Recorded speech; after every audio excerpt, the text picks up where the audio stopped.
We are on chapter 14. We are flying through this. I hope you're enjoying listening and just loving books. All right, chapter 14.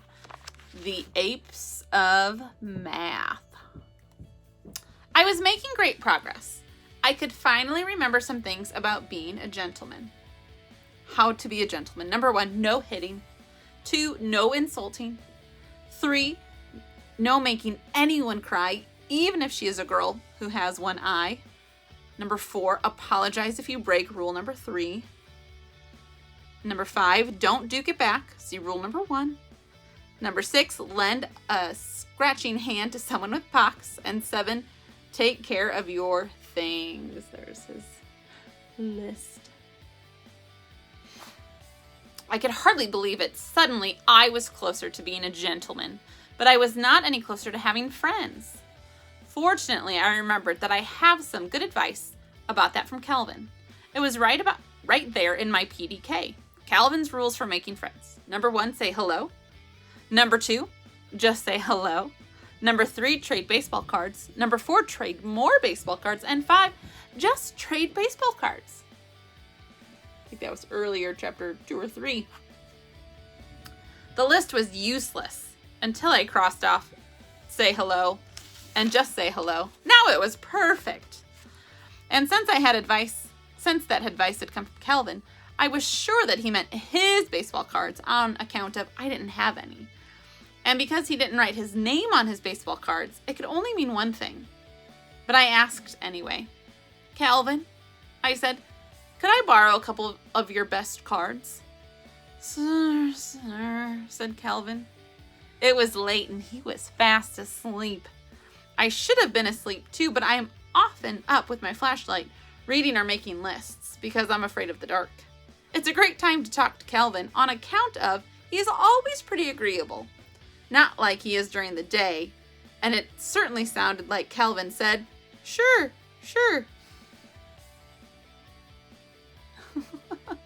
The next day, I gave the Hank Aaron rookie to Pinky.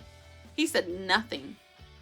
Then I gave him the Carl Yastrzemski rookie. He said nothing. Then I had nothing else to give. Man, Pinky finally said. He stuffed the trading cards into his back pocket and walked away. Then slowly my life began to change.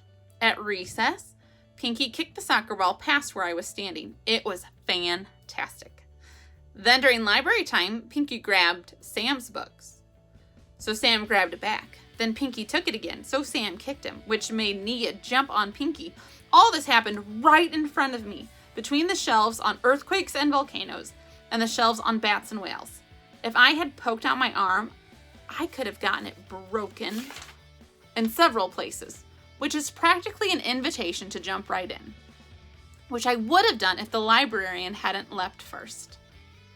Then in math class, we got a worksheet on the cost of Henry David Thoreau's house. Math is okay. Well, here's the list. The total for how much the whole house cost was $28.12. A long, long time ago. Math is okay. I don't have to read anything out loud. No one holds their breath to see if I am going to take my turn or pass. The first question asked, what material cost Henry the least? Well, that was easy. Next, how many bricks did Henry buy? That was easy too. Psst, hissed Pinky.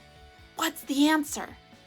I was on his radar again. I could hardly believe it. My dad and Calvin were right. Baseball cards really did work. Pinky leaned over and copied my answers onto his paper. Not only was I on Pinky's radar, but all my answers were on his paper too. Then he motioned for Eli to copy his paper. Then Scooter leaned over and copied from Eli. Ahem, said Flea. Flea has only one eye, which is okay, but unfortunately that eye sees everything, which is annoying. Cheaters are losers, she said disapprovingly. Cyclops are losers, Pinky hissed back. Fauntleroy, said Miss P. That's Pinky's real name, Fauntleroy, but no one ever calls him that except for grown-ups. Would you please come up to the board and answer the first question? Pinky went up and wrote his answer, my answer. That's very good, Fauntleroy, said Miss P. You're getting quicker and better at math. Pinky beamed. Then he sat down. Flea gave him the eye. Then Eli took his turn and Miss P said he did a fine job. But when he got back to his seat, he got the eye too.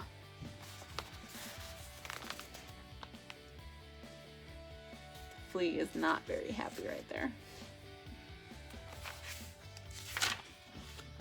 Next, Scooter got his turn. Miss P said he was great. Normally, he is not great in math. Numbers are a mystery to him. He got the eye. Then before I knew it, math class was over. In fact, school was over, and I never got my turn. Only the apes of math got turns. It was not fair.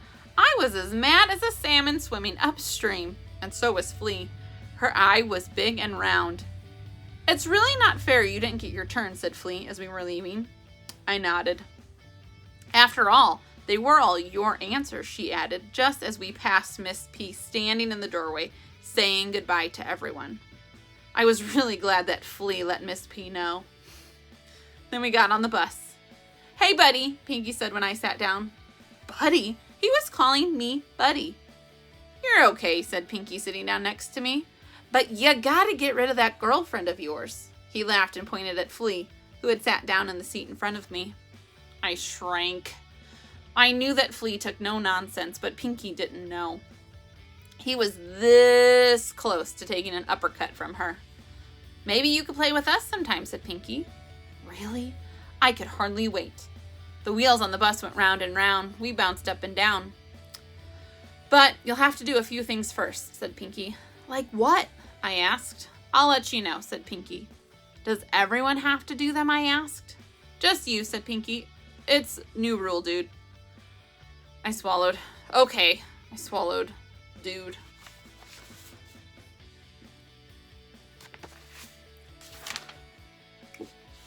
And that's the end of chapter 14. What kind of trouble do you think Pinky and Alvin might get into? We'll have to find out.